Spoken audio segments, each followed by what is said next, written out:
sounds like I'm about to run a race or something. Nice. Dude, give it up for one more time for Mike Ula, guys. He wasn't even kidding about how stoked about this place he was. He stopped mid-sentence when we're back there talking. Just, oh, they got double down? It was done. Oh man, I know when I walk up on stage though, y'all took a look at me and like, oh, this is gonna be good. This guy looks like he's given up on his life. He is gonna take all that energy he has pent up from not getting any looking like that and put it into his comedy. Oh, look at his beer gut, it's so gross right now. I'm gonna tell you right now, there's some good dick under the beer gut. Think about the momentum that comes with that, ladies. That is what, bam, that's a battering ram of dick coming at you right now. Terminal velocity on the twat. Breaking the sound barrier on the muff. How these gross analogies going for you right now? I got more. Just letting you know that right now. It's like waves crashing upon a beach. This one's a little more symbolic. I'm letting you know that right now. See, the waves represent my dick. The beach is the pussy. The crashing, that's the fucking part. I don't know if you guys got that. I know it's a pretty deep, poetic one. It's beautiful, really. Kind of majestic. It's like my dick is like a whale breaching during a full moon on a crystal sea. My dick should be on inspirational posters in classrooms with one-word things like, believe. That whole bit is why, this is why women become lesbians. Or invent like ridiculous dildos that can do things no man ever could, because I sit there talking about my dick for several minutes at a time. They got one that hits, apparently it hits like the clit and the G-spot all at the same time and achieves what they call level 3 orgasm, which I'm assuming it just rips time and space and women assume their ethereal form when they hit that. That's, and that's where they say, I don't need no man. I got a vibrator. You know what? A vibrator won't buy you dinner. A vibrator won't tell you you're pretty. A vibrator won't tell you that you're not fat when you are. A vibrator also won't punch you in the face and call you a whore. So touche, vibrator. Touche. So I got a weird life. I don't know why it is. I don't know if it's like the curse of the comedian where just weird things happen to you, like you're a lightning rod for fucked up shit that you can go vent about later.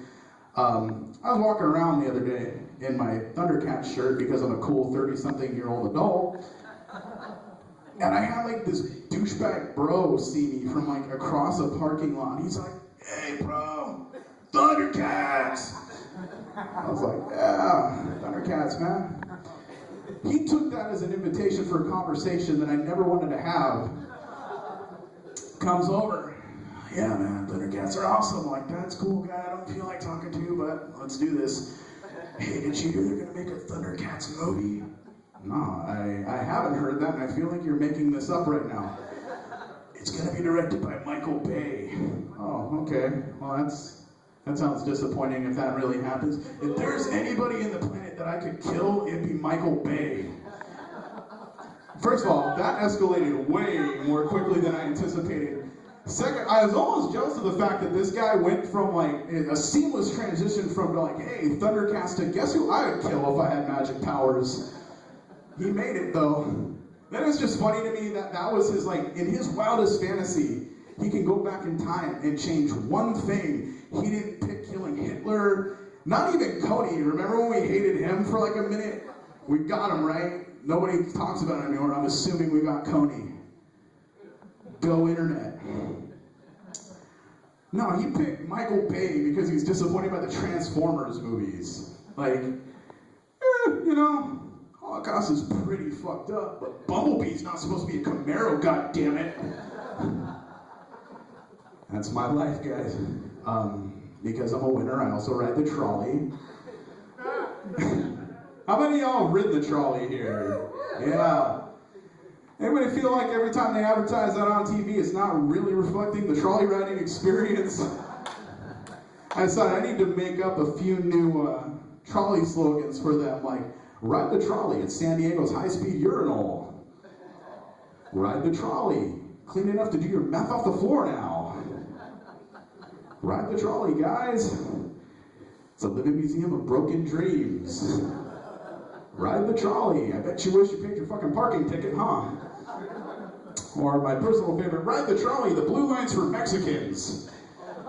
That's just observational. The blue line goes to South Bay. It's also ride the trolley, breastfeeding is always welcome. Weirdly enough, that seems to happen on the blue line a lot also. That was a weird one. That's the weirdest game of chicken you've ever played with a woman, when they just like, all right, they don't give you a warning. Like, I'm okay, look, baby's hungry, but you're gonna start whipping boobs out, like, warn a dude, just like, dude, titties. Like, I end up in a staring contest with a baby. Like, because then you have to look up and just, no, don't. You can't look away, you can't break eye contact, it's fucked up. It's terrible. I'm a horrible human being, guys. So, growing up in San Diego, I'm just gonna say this now. The zoo, kind of overrated at this point. Not a popular opinion, I know. But let's break it down. There's like 5 fucking animals people actually want to see at the zoo, and then they scatter them about, so you have to walk by all the bullshit ones that you didn't want to look at just to get to them. Like, hey man, you like tigers? Shit, yeah, like tigers are badass. What about birds? Not really. Well, guess what? 50,000 motherfucking birds on the way to the tigers. Not one person in history has stopped to look at the birds. Like, you walk by an enclosure, it's like, hey, what's this? Oh, more fucking birds. Awesome, let's go. They care so little about the birds now. They just let them fly all over the place at the zoo, hoping you'll like accidentally look at them at this point. They'll like dive bomb you from a fucking tree. It's like, move the fuck out of the way, peacock. I need to get my face painted. There's soft serve ice cream to be had. Plus, on top of that, there's the whole main event of the zoo is the damn pandas. That's a fucking ripoff. What? Fuck them, or you like the pandas, or what? Fuck are you ambivalent to the pandas at this point? Ambivalent to the pandas. There we go. You know what pisses me off about the pandas? The fact of the matter is, every other thing I can just walk by and take a look at. I gotta wait in line for a half goddamn hour to look at some goddamn pandas. And I end up doing it because I'm always with some people that fucking want to see them for some reason. And it's the same thing every time. It's like, oh, shh, you gotta whisper around the pandas. You're not allowed to take flash photography. Don't even look at the pandas. Don't look directly at them. Don't get them wet. It's like they're mogwais or something at this point. Like, I'm pretty sure you can't feed a panda after midnight or it turns into something like way more awesome. And it sucks because every other animal at the zoo, I can like scream in its face while flashing pictures at it and it won't even fucking respond. But apparently the panda's so delicate, they'll just spontaneously combust. If I'm like, hey, pandas, oh shit. On top of that, every time I go to the zoo now, it seems to be with my friends' kids. And I'm not ready to be like the responsible adult at the zoo now. The last time I went, my friend's kid was acting shitty. Because that's what kids do. If you've had kids and you've never thought they're shitty, it's because you're shitty and you don't recognize it in your child. And I had to sit her down and talk to her, and it's like I channeled my dad. Like, I gave her the exact same speech I got from my dad as a child when fucking around at the zoo, and it was like, all right, sit down. Look, right now you're making your mom crazy. And when you drive your mom crazy, she drives everybody else crazy. If your mom's not allowed to have a fun time, we're not allowed to have a fun time. So stop driving your mom fucking crazy. And that was actually a good speech I got from my dad. I've had like all of 2 in my life. 3 if you count the time that he told me if I go to TJ to get laid to bring my own condom because they'll charge me $10 for one. That was a weird 8th birthday. The other one was when I was getting shitty grades in school. And he told me that, he starts yelling at me about it. He's like, oh yeah, you're gonna end up fucking dropping out of school, blah, blah, blah. You see all them homeless people on the street, you think that's funny? Not really, you're gonna be one of them. You know what you're gonna do? You're gonna be sucking off some dude for $1 to make a living. You know what? Grabs my fucking suitcases, throws it down. Just start moving to San Francisco right now. And that's why I don't like the zoo. Finish this off here. This is one I don't really talk about too much, but I've had a lot of surgery and stuff as a kid. I don't talk about it a whole lot, but this is